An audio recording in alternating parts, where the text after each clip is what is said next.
Hello guys and welcome back into a new brand video. In this tutorial, I'm going to show you how to design checkout page in WooCommerce. So make sure to watch the video to the end and follow these simple steps. So first, you will need, first of all, to be in the panel page or in the admin's panel. And after that, we will need just to search for some plugins or extensions that would add our what we want or this feature. So basically, in simply to have multiple or customizable checkout page, you will need to start modifying in your theme code. So first, you can go to your builder or website builder, and here I'm using Astra. You can be using Elementor or any other website builder.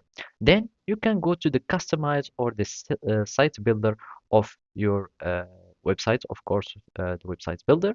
And from here, for example, in the customization, I can find all the customization that I can see. So basically here there is the footer builder, etc.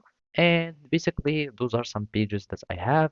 And if I go to the page, I can find the single page, for example, each page, how it should be, etc. And basically in the site builder, you will find all the customization or the website parts that you want to customize, and then you can start searching in your uh, website or the pages of your website.